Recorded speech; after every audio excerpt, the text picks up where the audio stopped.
Hi guys, it's Bear from the Bear Truth and the Apocalypse Jones Show. Thank you for tuning in again. I decided to up my game. I'm using my digital camera to record this. I'm hoping it's got good audio as well. Unfortunately, I've realised I can't find the charger for it, but I do have one full battery, so I'm hoping that'll last me until I can get a new one ordered in. Obviously, they've got other options, but I just hope that the quality of the video improves. I hope you enjoy it. Now, I did originally have a plan for my next video, this was a few days ago, to be about the universal basic income. But as probably, those who do follow my videos, you'll be aware I haven't posted for a few days. And there's a reason behind that. And I actually think that's a better topic to discuss. And I think it's very pertinent to a lot of us. And I also believe that being candid and honest and open in these sort of situations is actually critical and key. Because it's not a case of I'm doing these to show you a perfect lifestyle, give you tips on interior design. I'm doing this because I want to try and start a conversation with people out there. I want to send, get out good positive messages, get information out that can be helpful to others. So I think and I hope that one of the good things that will come from this crisis is that we'll see a breakdown of those barriers of the Instagram generation, for want of a better word, the perfect life, the posing for the perfect photos. Because what I want to discuss is fear, my own and others. So I stopped posting because I started to react to this situation, part of the situation, from fear. Not fear for myself, but fear for my family, fear for my friends, fear for those that are very far away that I cannot help. And that led into frustration, and that led into anger, and in essence I started to act out of a place that was not a rational place. I didn't act objectively, I was acting emotively. Now, don't get me wrong, emotions and acting from an emotive place is a beautiful thing in many situations, but in a crisis it tends not to help. Objectivity and rationale are the keys in these situations. I mean, being brave as well, I don't believe bravery is the absence of fear. I believe bravery is feeling fear, knowing fear, accepting fear, and not allowing it to dictate your actions. Which is why, once again, I think fear is healthy in certain situations. And to be fair, right now, a little bit of fear is not unusual and I think is a healthy response. Fear is part of a fight and flight reaction. It's a survival mechanism. But once again, it's when that fear overrides the rational mind. So right now, I know that a lot of people are going to be scared, and they have a right to be. That's why people panic bought. That's why people were hoarding. That's why people were being selfish, was fear. It drove them. And then you have the other end of the spectrum where people weren't feeling fear enough. So those people who were going out, congregating in public places, that was a lack of fear. And in that case, a little dose of fear, healthy fear, would have been useful. Because I think it would have made them adapt their behaviours. Because they would have looked, why am I feeling fear? Objectively and rationally analyse that. And then potentially moderate their behaviours. I can only speak from me, and I do have I was going to go, woo, unique mindset. Possibly on spectrum, I think I am. Autism seems to be part of my family makeup in the men. But then again, I do know that the initial studies on autism, it was only male participants that were studied, so it's much harder for a woman to get diagnosed, but that's another story. It's another story. But I have reacted in certain ways to certain situations throughout my life. And the more I realise it's about my levels of frustration, how I perceive and react. I've learned to try and moderate and change my behaviour. I don't always succeed because, like anybody, I'm a human being. And I suppose that's another thing I want to talk about as well. Allow yourself to fall apart. Allow yourself to break. You are allowed to. I know it's more difficult for those with families and dependents. But if you want to have a bit of a wobble, I think now is the appropriate time, given everything else that's happening in society. To be fair, getting it out of the way sooner rather than later is probably going to be the best thing. We do now know that the lockdown is probably going to be extended. I did predict and think this, but that's not because I have any insider information. It's just based on modelling, based on scientific studies, and based on information that's out there from people like the WHO, NHS and other sources. So I think for a lot of people that fear is going to be starting to creep in now, because the realisation that the life that we've led is truly not available. We can't go out, we can't purchase what we want when we want, we don't have the on-demand culture, which I don't think is necessarily a bad thing either, but it also, it will start, I think it will start to psychologically and emotionally impact a lot more people as the days and weeks go on. Another thing as well is that I think a lot of people are clutching to this idea that we can get back to business. That is never going to happen. No matter what you take from the situation, this will change our society. I do keep repeating this mantra, but it is going to change our society. And we need to realise that what was normal can never be normal again. And that is going to provoke a fear response from a lot of people as well. You know, some people thrive on change. I've lived a very adaptable life. I've lived on the road, lived in squats, mainly protest squats down in London. I've rolled from different jobs in different areas. So, you know, I ran away with a circus essentially and started working in event management. So I thrive in many ways of adaptive situations. But on the converse of that, I don't like being stuck in my house for too long. So, you know, things like that, you know, you've got to think of, look at how you've lived. What were the things you took for granted? As these start to get eroded, you've got to actually think and talk to yourself, you know, talk to your own heart, talk to your own mind, and start to realise that you've got to adapt yourselves. Now, I'm not going to try and teach you how to deal with fear, because each person has to deal with that themselves. But I just want people to be mindful that fear is going to be something that will creep into our hearts individually and societally. It doesn't help when we have incompetent rulers, and I'm not going to dress that up. I'm no fan of the Tories. Anybody who knows me will know that very well. But handing ventilator contracts to Tory party donors who've never made them before, when there are companies that can make them who haven't been approached or rather have been told that we don't need those.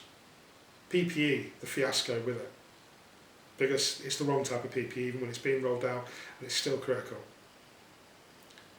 When the head of the Lancet, the medical journal, derided the government in the most factual and effective way, showing that this was a mismanaged situation. These are all things, I think, that can quite happily provoke fear.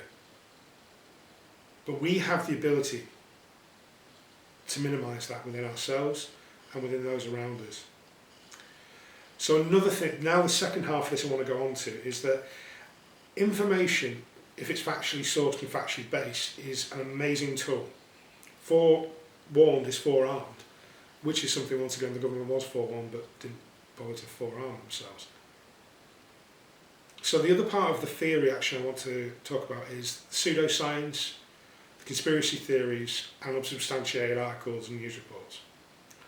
I don't think I've snoozed or unfriended this many people since when I accidentally got posted onto, well, this was a far left commentary I wrote about the Trump election and then got bombarded by far right trolls because somebody shared it onto a far right Facebook page.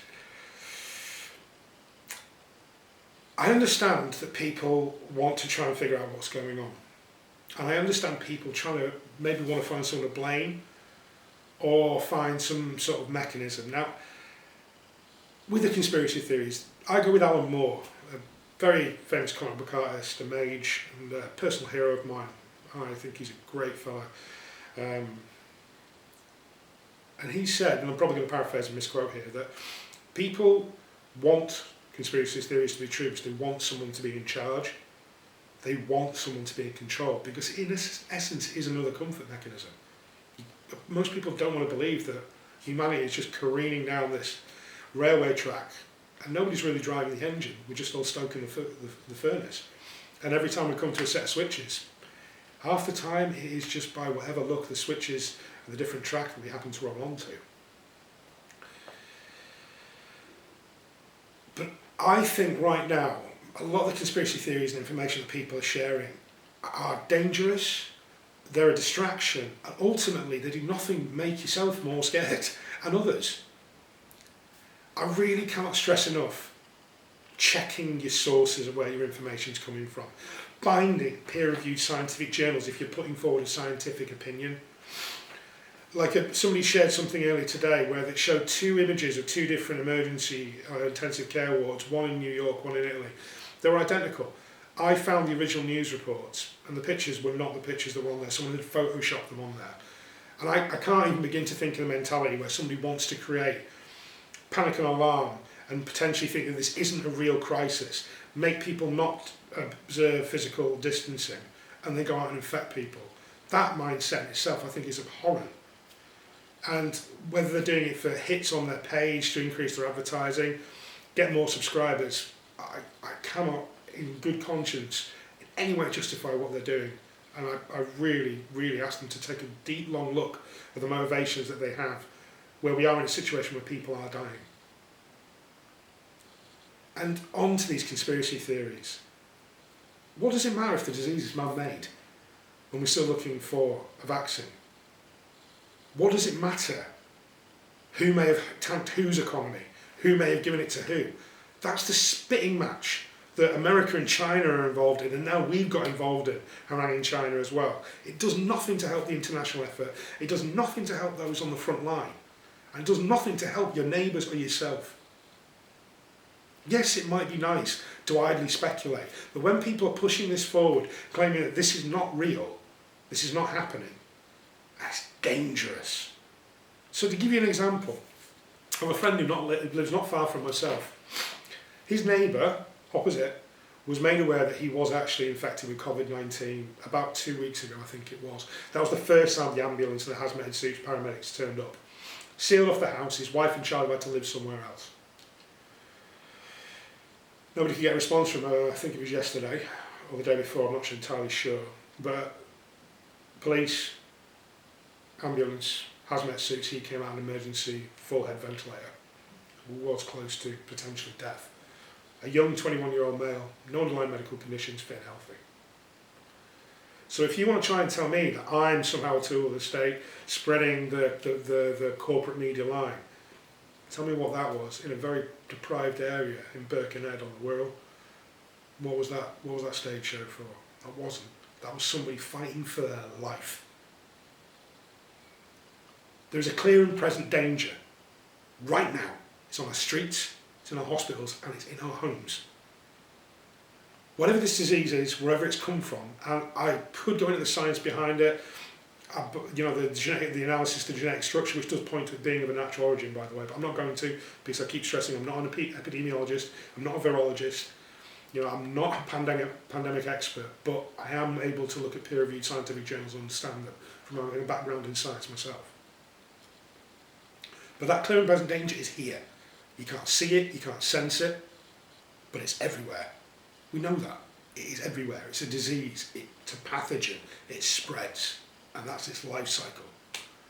If we want to fight this, we have to base our response on cold, hard facts. Look at the government's response, the British government's response, with that horrendous idea of herd immunity, that delayed them putting the right measures in place, which in turn has meant that we have not been able to get ahead of this. And that already our medical system is feeling the pressure. So I ask everyone who watches to try and be mindful. And what I mean by that is mindful of not only your state, but your head and your heart, your emotions, how you are, how you're reacting. If you find yourself acting irrationally, try and take a step back, and I know it's not easy. Sometimes it takes a friend to give you a call to remind you that you're being a bit of an idiot. And I have several friends who do that, and I thank them for it as well. But be mindful of yourself. Remember, it's okay to break. It's okay to have a wobble. Just don't allow fear to dictate your actions. And if you're going to share information, research it first. A good example is a friend of mine shared a video from a doctor in Spain who got another doctor from in Madrid, and he was in tears, floods of tears. I wasn't willing to accept it on face value. I will say it's a very emotional video, and it did impact me as well. So I went and checked, and I found several news stories that supported it, which was about the fact that they're having to choose who to turn the ventilators off for. Full triage. Anybody over 65 is generally not being given a ventilator.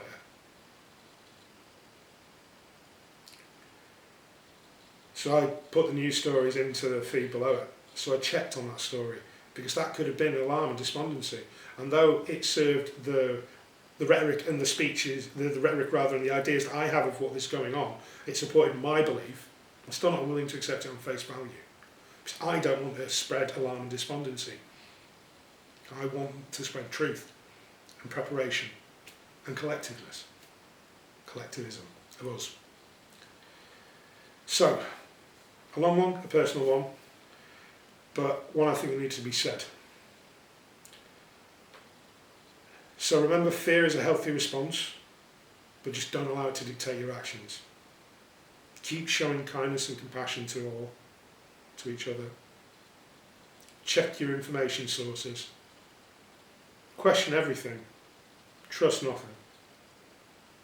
But get supporting evidence before you start deriding an official standpoint. We've got to come together in rationality. We've got to come together with clear and concise information on this one. It's the only way we're going to defeat it. It's the only way we're going to be able to get back to a new society, whatever that may be. So once again, thank you for tuning in. If you really like my video, please do subscribe. And if you've got any ideas or anything you'd like me to discuss, please do put comments below. I'd also say as well, if you are feeling isolated and you feel that you have no one to talk to, you're starting to bounce off the walls, I'm always here. If you want to chat on the phone, FaceTime, anything, I'm always here. And I hope that others will offer that to anybody else as well. But be kind to each other. Care. Remember, we're all in this together, and we will get through it together as well. So this is Bear for the Bear Truth and the Apocalypse Jones Show, signing off for another time. I love you all. See you on the other side.